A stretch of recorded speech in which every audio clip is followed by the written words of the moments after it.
Good morning, কেমন আছো সবাই? আশা করছি সবাই ভালো আছো।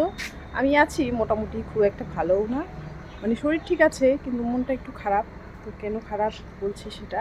আর কালকে তো বৃহস্পতিবার ভেবে, মানে বুধবারেই বৃহস্পতিবার ভেবে আমি ওই পুজোর বাসন টাসন সমস্ত কিছু মেজে ঠেজে রেখেছিলাম। তো আজকে আর মাঝামাঝি নেই, আজকে শুধু ফুল তুললেই হবে। ওই যে ফুল ফুটে আছে গাছে, তো ফুলগুলো তুলতে হবে। এপাশেও আছে, তো ফুলগুলো তুলে তারপরে আর কি কাজবাজ করতে হবে। তো ভাতটা আগে বসিয়ে দেবো, তাড়াতাড়ি বসিয়ে দেবো। আর এইদিকে তো মানে ঘরের যা যা কাজ ছিল সবই হয়ে গেছে। তো এখন ঘরে যাই, ঘরে গিয়ে তারপরে কথা বলছি। তো ঘরের কাজ হয়ে গেছে বলতে, ওই রান্নাঘরে কালকে রাতের বাসন ছিল সেগুলো মেজেছি। আর হচ্ছে ওই তো ঘর উঠোন ঝাড় দিয়েছি, জামা কাপড় চেঞ্জ করেছি, মুখ ধুয়ে চা খেয়েছি, এইসবই হয়েছে। খুব একটা কিছু হয়নি। এই যে বিছানাটা এখনো পড়ে আছে, তো বিছানাটা এখন তুলবো। তুলে তারপরে ওই যে বললাম রান্নাটা করব। কারণ আজকে কি আর বলবো, কালকে রাতে রাত রাত না ভোরের দিকে আর কি 3:30 পৌনে 4টে বাজে, তখন হঠাৎ ভাগ্নি ফোন করেছিল। হচ্ছে আমার মানে ননদ, মানে আমার দুই ননদের এক বাড়িতেই বিয়ে হয়েছে। মানে এই বাড়ির 2 মেয়ে, ওই বাড়ির 2 ছেলে বিয়ে হয়েছে। তো দুইজনের একজনই শাশুড়ি। তো ওই মাসিমা কালকে রাতে মারা গেছে। মানে কটার সময় মারা গেছে জানি না, ওই আমাদেরকে ফোন করলো ওই 3:30 পৌনে 4টের দিকে, হয়তো ওই টাইমেই হবে। তো ওই তখন থেকেই আর ঘুম হয়নি, ঘুমটা হয়নি। তার আগে ঘুমিয়েছি, তার আগে প্রচুর ঘুমিয়েছি। মানে ওই 10:30 থেকে ওই 3টে অবধি ঘুমিয়েছি। তারপরে তো এই 3:30টের সময় খবর আসলো, তারপরে আর ঘুমোতে পারিনি, ছটফট করতে করতে তারপরে উঠে পড়েছি। উঠে এই যে এখন একটু ভাত বসাবো। কারণ আমি তো যাব না, তো আমার বর যাবে। আমি যাব না, কারণ হচ্ছে ছেলের পরীক্ষা, ওকে আবার রান্নাবান্না করে স্কুলে পাঠাতে হবে, ওই জন্য আমি যাব না। তো যাবে, গিয়ে দেখে আসবে।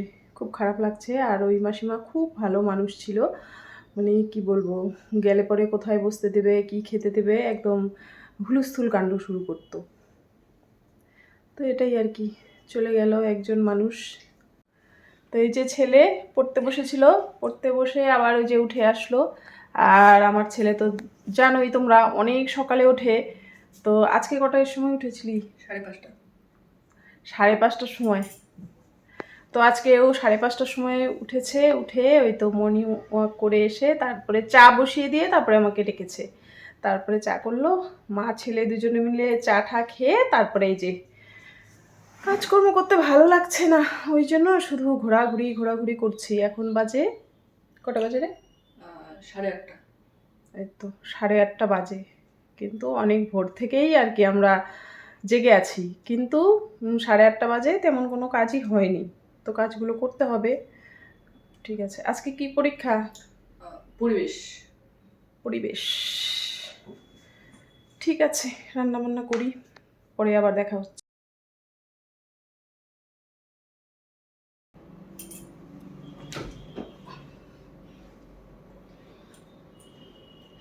আর আমাদের বাড়িতে মানে যতই ইয়ে থাক, মানে গরম পড়ুক যাই পড়ুক, ওই ব্ল্যাঙ্কেট বিছানার মধ্যে থাকবেই। মানে যতদিন পর্যন্ত মানে কি বলবো, অতিরিক্ত গরম না পড়ে, বিভৎস গরম না পড়ে, থাকবেই। এদের বাবা ছেলে ঠাম্মা সব একই, অথচ ফ্যান চালাবে।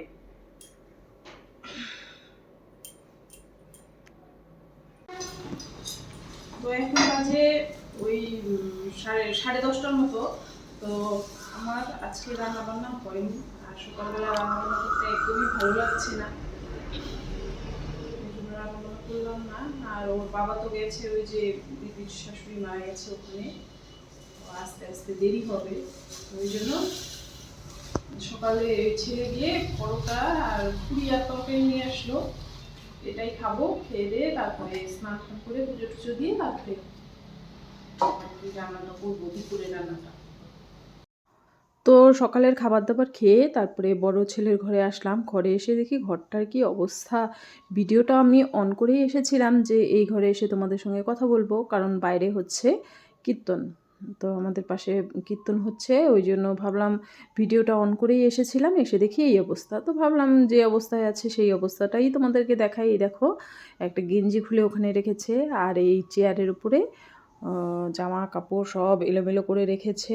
আর এই দেখো বইয়ের র্যাকটার মধ্যে এখানেও জামা কাপড় গুজে গুজে রেখেছে। আমার বড় ছেলেটা ভীষণ আর কি অগোছালো, গোছগাছ একদমই নেই ওর মধ্যে, সমস্ত কিছু ছড়িয়ে ছিটিয়ে রাখে। তো মোটামুটি একটু গুছিয়ে গেছি নিলাম, মানে খুব একটা করিনি আর কি, জিনিসগুলো একটু ঠিকঠাক করে রাখলাম। আর জামাকাপড়গুলো আমিও এখানেই ঢুকিয়ে রাখলাম। তারপরে বিছানাটার উপরে তো একটা ট্যাব ছিল, তারপরে মোবাইল ছিল, সেটাও সরিয়ে রাখলাম। এবার চলে আসলাম সবজি কাটতে। সবজিগুলো আর কি কাটবো। এখানে লাউটা কেটে নিলাম। তো লাউটা আর কি আমি আজকে তরকারি করব না, লাউটা একটু ডালে দেব। আর আর কি উচ্ছে কেটে নিলাম, উচ্ছে ভাজা করব। আর দেখি কি কি করা যায়, সব কিছু কেটে নেব। তো সবজি কাটা আমার হয়ে গেছে। আর এইখানে একপাশে ভাত বসিয়ে দিয়েছি, একপাশে ডাল বসিয়ে দিয়েছি। আর এই তো উচ্ছে ভাজা, আর লাউ কেটেছি ডালে দেব। আর আলু কেটে নিয়েছি, ভাবছি একটু সোয়াবিন করব। মানে আজকে যেহেতু নিরামিষ, ওই জন্য সোয়াবিন করব। তো আর এইদিকে ডাল আর ভাত তো হচ্ছে মানে ফুটে গেছে। তো ভাতের মাঠটা এখন ছাঁকবো। আর ভাবলাম টুকিটাকি কয়েকটা বাসনপত্র আছে, যেমন কালকে রাতে রুটি রেখেছিলাম সেইটা, হটপট, তারপরে আরও 2-1টা জিনিস ছিল মেজে, তারপরে এই যে ভাতটা হয়ে গেছে, ভাতটা আর কি উপর দিয়ে দিলাম। তারপরে মোটামুটি আমার সব রান্নাই হয়ে গেছে। এখন ওই তো আলু দিয়ে একটু সোয়াবিন রান্না করব, ওই জন্য আলু আর সোয়াবিনটা একটু ভেজে নিলাম।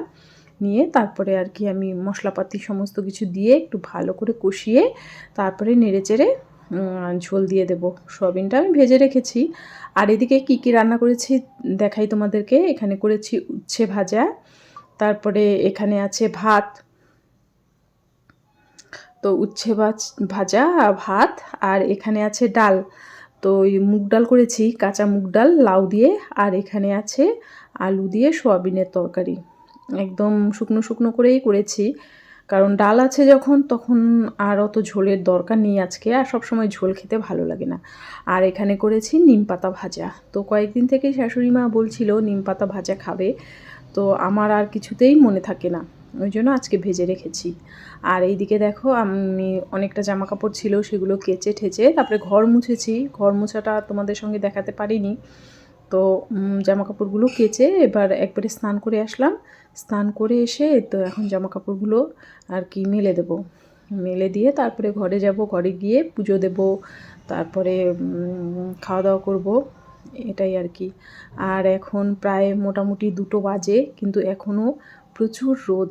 আর এই জামা কাপড়গুলো এখন মানে রোদে দিলাম, এতটাই রোদ, বিকেলের মধ্যেই দেখবো, মানে 1-1.5 ঘন্টা পরেই দেখবো মোটামুটি শুকিয়ে গেছে। তো এতটাই রোদ। আর এদিকে দেখো স্নান টান করে আসলাম, এসে পুজোটাও আমি দিয়ে দিয়েছি। আর আজকে প্রচুর ফুল ফুটেছে গাছে, তো ফুল দিয়ে মানে খুব সুন্দর করে পুজোটা দিলাম। আর বৃহস্পতিবার ঘট বসিয়েছি, ঘট ঠট বসিয়ে পুজোটা দিয়ে দিলাম। আর আজকে ঘরে তেমন মানে কোনো ফল ছিল না, ওই জন্য কলাটা দিয়েই পুজোটা দিলাম, শুধু কলা দিয়েই দিয়েছি। আর এদিকে এবার ঠাকুরকে একটু আরতি করে তাহলেই আমার পুজোটা হয়ে যাবে, এটাই আর কি। আর পুজো করাটা আমি দেখাতে পারি না, কারণ ওই পুজো করলে না মনোযোগটা ক্যামেরার দিকে থাকে। তো এখন বাজে রাত 8টা, আর আজকে সেইভাবে কোনো ভিডিও করিনি। ওই যে বললাম যে একজন রিলেটিভ আর কি মারা গেছে, আমাদের খুব কাছের একজন আত্মীয়, তো ওই জন্য আর কি মন মেজাজ খুব একটা ভালো ছিল না, এই জন্য ভিডিও করিনি। আর তারপরে রান্নাবান্নার পরে খাওয়া দাওয়া করে একটু ঘুমিয়েছিলাম। ঘুম থেকে উঠলাম এই তো 6:30টার মতো বাজে, তখন বর চা করে নিয়ে এসে ডাকছে। তো উঠে চা টা খেয়ে তারপরে একটু মোবাইল ঘাটাঘাটি করলাম। আর এখন 8টা বাজে, আর ঘরঠরের অবস্থা তো খুবই খারাপ। মানে জামা কাপড়গুলো এই যে জামা কাপড়গুলো তুলে এনে এখানে রেখেছি, এখনও ভাঁজ টাজ করিনি। আর এই দেখো বিছানার অবস্থা, এই যে।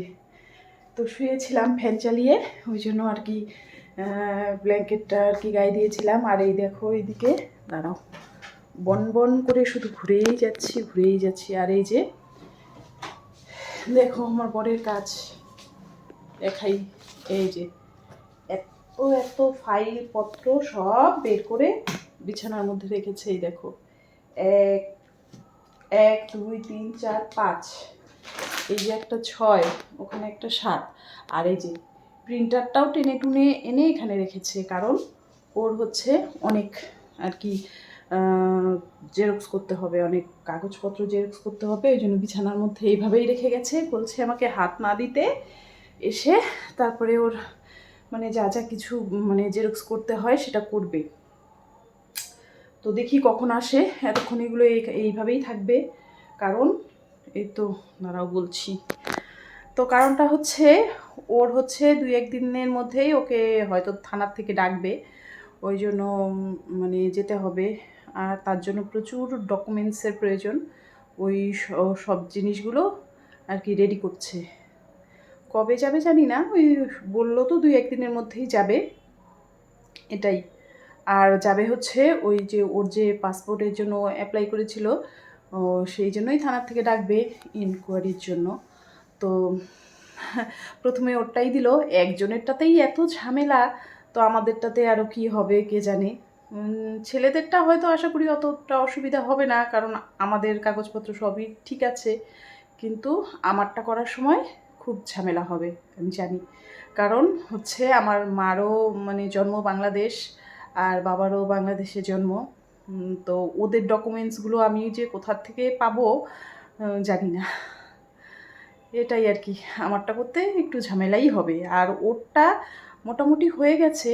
তো আমার শ্বশুরমশাইয়ের জন্ম বাংলাদেশ, শাশুড়ি মার জন্ম শাশুড়ি মা বলতে পারছে না, জানে না। তো সবই মানে মোটামুটি রেডি।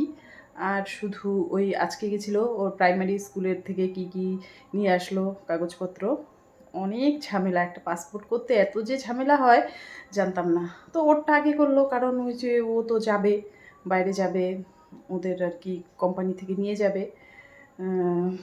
কোথায় কোথায় যাবে জানি না, হয়তো থাইল্যান্ড, ব্যাংকক, কোথাও একটা হবে। ওই জন্য ওরটা আগে করলো, তারপরে আমাদেরটা করবে আর কি। তো আমরা তো এই মুহূর্তে আর যাচ্ছি না, আমি খুব বেশি দূর যাব না, আমার যাওয়ার ইচ্ছা বাংলাদেশ। কারণ ওই মানে পূর্বপুরুষরা যেই জায়গায় ছিল সেই জায়গাটা একটু দেখার খুবই আমার ইচ্ছা। তো আমার বরেরও তাই, আমার চেয়ে ওর আরও বেশি, মানে পূর্বপুরুষরা কোথায় ছিল সেই দেশটাকে একটু দেখবে, এটাই।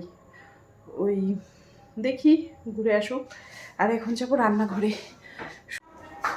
তো আমাদের এই তো পাশেই মানে বাড়িতে, পাশে না একটু দূরে আর কি। তো আমাদের বাড়ির পাশে যে ওই যে একটা মানে বিল টাইপের আছে, ওই বিলের ওই পাশে একটা গোসাই বাড়ি আছে, ওখানে সবসময় আর কি অনুষ্ঠান হয়, ওখানে কীর্তন হচ্ছে, শুনতেই পাচ্ছ তোমরা, এটাই। আর হচ্ছে রাতে কি করব না করব জানি না, হয়তো একটু সেদ্ধ ভাত করবো, নাহলে কয়েকটা রুটি করব, দুধ আছে, হয়ে যাবে।